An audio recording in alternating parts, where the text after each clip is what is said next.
News, Jerusalem.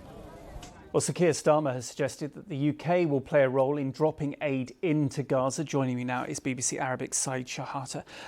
Saeed, do we have any idea when the Israelis may allow these aid drops, and are there concerns about dropping aid from the air? It might happen soon, today or tomorrow, because the pressure on Israel and the situation in Gaza, hunger and the humanitarian situation is very bad there. So it might happen like very soon in the today or tomorrow. But there are concerns about the airdropped aid. First of them is dangerous because in March in 2024, when airdropped aid, one of the aid parachute was not opened, and the parcel dropped and people were killed. 5 people were killed and some people are injured.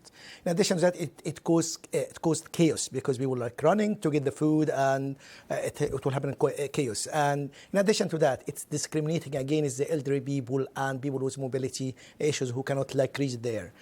On the top of that, Philip Lazzarini, the head of UNRWA, said it's the most expensive and inefficient way to deliver aid because there's low quantities, you cannot reach people, and all of this restriction on it.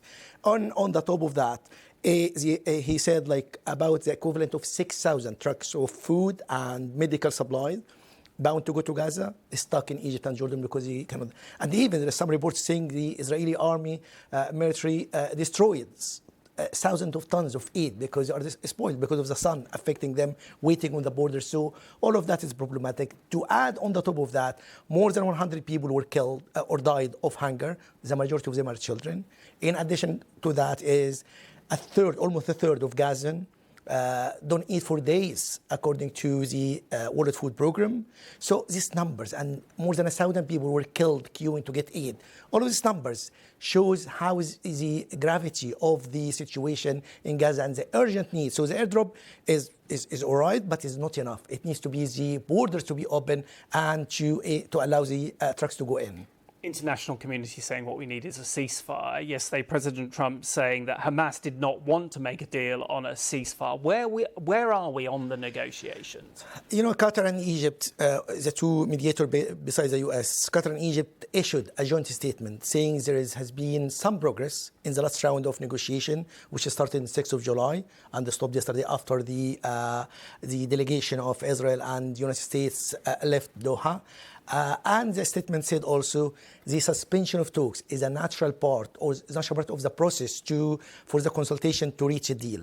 But still, since the collapse of January deal on 2nd of March, second stage of January deal was supposed to be the full withdrawal of the Israeli army. It didn't happen, and the Israelis didn't commit to that. So since January, Hamas conditioned that to full withdrawal of the Israeli army force from Gaza. In addition to that, added in this negotiation round, redeployment of the Israeli forces in the first 60 days, where is the proposed truce for the first 6 days to be deployed to the 2nd of March, because he moved to several places in the south, and the calling for a humanitarian city, Israel, in the south of Gaza.